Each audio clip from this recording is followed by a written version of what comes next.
भागवत जी के 5 सूत्र अब तक मैंने आपसे कहे, कहना है। अब इन 5 सूत्रों पर कोई भी सवाल हो तो आप पूछ सकते हैं।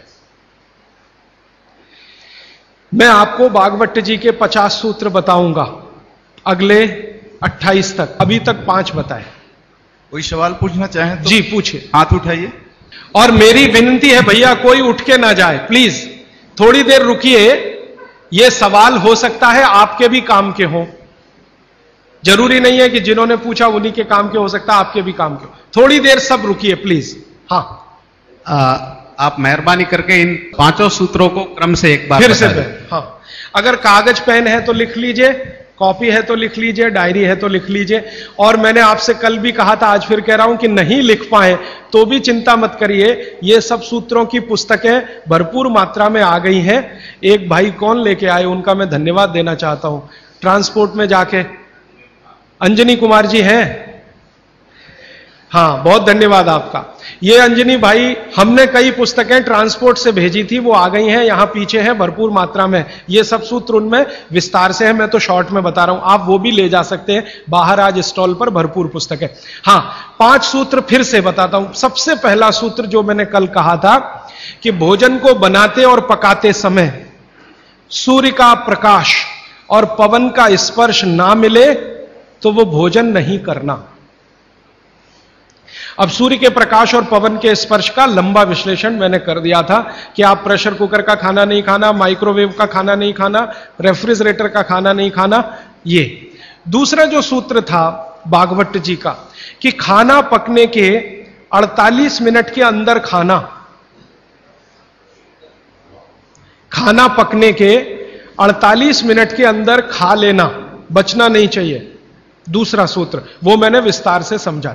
तीसरा सूत्र था कि खाना बनाने का जो सामान है, जैसे गेहूं का आटा, चने का आटा, दाल का आटा, या तो बाजरी, मक्की वगैरह वगैरह, तो गेहूं 15 दिन क्या माने गेहूं का आटा 15 दिन पुराना तक खा सकते हैं। और ये जो मोटे अनाज कहे जाते हैं, ज्वारी है, बाजरी है, मक्की है, ये 7 दिन पुराने से ज्यादा ना हो। मतलब यह है कि घर में 15 दिन से पुराना आटा नहीं रखना, सीधा सा सूत्र है। हर 15 दिन पे नया आटा आता रहना चाहिए। उतना ही आटा पिसवाइए ना जितना जरूरत है। आप चक्की लाते हैं तो बहुत अच्छा, नहीं लाते तो भी चक्की पर जो आटा पिसवा कर ला रहे हैं वो 15 दिन से ज्यादा पुराना ना, ऐसा आप अपने घर में नियम बनाएं। तो ये तीसरा सूत्र है। चौथा सूत्र है भागवत जी का जो मैंने आपको समझाया कि आप अपने शरीर श्रम को 60 साल की उम्र तक कम मत करिए। मतलब यह है, उन्होंने एक उम्र बनाई है, बच्चा जब पैदा हुआ और 18 साल तक उनका एक कैटेगरी है, 18 साल से लेकर 60 साल उनकी दूसरी कैटेगरी है, और 60 साल के बाद 100-125 साल उनकी तीसरी कैटेगरी है। तो भागवत जी का सूत्र यह है कि 60 के आगे की जो कैटेगरी वाले लोग हैं, 60 से 100-125, इनके जीवन का श्रम कम होते जाना चाहिए, उम्र के साथ कम होते ही जाना चाहिए। ये ज्यादा श्रम ना करें तभी अच्छा है, इनको आराम ही करना है। तो 60 से आगे की उम्र वाले श्रम को कम करते जाएं उम्र के हिसाब। 18 से 60 के बीच के जो लोग हैं ये अपने श्रम को थोड़ा थोड़ा बढ़ाएं। 18 से 19 में थोड़ा ज्यादा, 19 से 20 में थोड़ा ज्यादा, 20 से 21 में थोड़े ज्यादा, ये है 18। और 18 से और 1 साल वाले, माने जिनका जन्म हुआ है, और 18 साल वाले, इनके लिए उन्होंने कहा है कि इनकी उम्र जो है ज्यादा श्रम करने की वहां है जो इनको खेलने के रूप में है। आप वो माने कि श्रम है, जैसे बच्चा खेल रहा है, ये उसका श्रम है, तो आप उनको ज्यादा खेलने दीजिए। मतलब यह है कि 18 साल से कम उम्र के बच्चों को खेल कूद ज्यादा करने दीजिए, वो उनका श्रम है। 18 से 60 की उम्र में ऐसा श्रम जिससे उत्पादन भी होता हो। चक्की चलाई तो आटा बन गया, सिलबट्टा चलाया तो चटनी बन गई, माने उत्पादन कुछ ना कुछ हो। तो उत्पादक श्रम 18 से 60 के बीच में कम मत करिए, 60 के बाद इसको कम करते जाइए, और 18 से 1 साल के बीच के बच्चों को उत्पादक श्रम मत कराइए। यह है।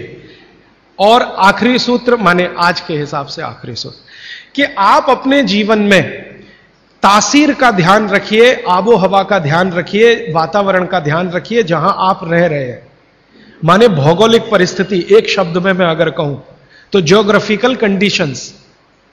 तो आपकी जो आबो हवा है, इसका ध्यान रखिए। इसका ध्यान कैसे रखना, मैंने आपसे उदाहरण के लिए में कहा था कि भारत गर्म देश है और कनाडा ठंडा देश है। गर्म देश के लोगों में हमेशा वात की प्रबलता रहती है, शरीर का दोष है, अब उसको क्या करेंगे, वात की प्रबलता रहे ही, पित्त और कफ आपका हमेशा कम रहेगा। इसलिए भारत के लोगों को वात के रोग सबसे ज्यादा हैं। भागवत जी कहते हैं कि भारत के लोगों को लगभग 70 से 75% रोग वात के हैं, 12 से 13% रोग पित्त के हैं और 10% रोग कफ के हैं। कफ के रोग हमारे यहां सबसे कम है, पित्त के थोड़े ज्यादा, वात के सबसे ज्यादा, क्योंकि हम गर्म जगह रहते हैं। तो आप ध्यान रखिए कि गर्म जगह में ऐसे काम मत करिए जिससे वात बढ़े। जैसे मैं आपको एक उदाहरण दूं, माफ करिएगा ये उदाहरण देते हुए, आप दौड़ लगाते हैं, रनिंग, इसमें वात सबसे ज्यादा बढ़ता है। हमारे यहां आजकल एक फैशन आया, मॉर्निंग में दौड़ो, दौड़ना नहीं है, चलना है। चलने और दौड़ने में अंतर आप समझते हैं। दौड़ने में ऊर्जा बहुत शरीर की, गर्मी बहुत शरीर की बढ़ेगी और वात को बढ़ाएगी। वात बढ़ेगा तो ये घुटने बहुत जल्दी आपके थकेंगे। आप देख लो, जितने हिंदुस्तान के रनर हैं ना, रनर 100 मीटर दौड़ने वाले, 200 मीटर, 35 साल के बाद किसी के घुटने काम नहीं करते, सब बैठ गए। मिल्खा सिंह को मैं मिला हूं, वो कहते हैं यार उस समय जो मैं दौड़ गया ना, अब पता चल रहा है कि उसका क्या असर। परमानेंट डैमेज हो गए हैं दोनों नी जॉइंट्स मिल्खा सिंह के। तो भारत दौड़ने वाला देश नहीं है। माने सुबह आप जाओ तो मॉर्निंग वॉक के लिए जाओ, रनिंग के लिए मत जाओ। जाओगे तो वात बढ़ेगा, बात बढ़ेगा तो तकलीफ आए। तो भागवती जी बहुत गहरी बात कह रहे हैं। जहां रहते हो वहां की आबो हवा और तासीर को ध्यान में रखो। हमारी आबो हवा गर्म है, गर्म हवा में वात बढ़ता है, ये याद रखो। तो वात बढ़े ऐसा कोई काम मत करो। और यूरोप वालों के यहां क्या है, कफ बहुत बढ़ता है, क्योंकि ठंड है, ठंड में हमेशा कफ बढ़ता है। तो ठंडी लोग हैं, ठंडे देश हैं, ठंडा आबो हवा है, तो कफ बहुत बढ़ेगा। तो वो उसका ध्यान रखें, जो कनाडा में रहते हैं, अमेरिका में रहते हैं, कि कफ मत बढ़ने दो। अब वात ना बढ़े हमारा, कफ ना बढ़े यूरोप और अमेरिका वालों का, तो सारी दुनिया निरोगी। पित्त जो है वो सम में वैसे भी रहता है, पित्त जो है ज्यादातर सम में ही रहता है। तो ये 5वां सूत्र है। तो ये 5 सूत्र मैंने फिर से आपको बता दिए।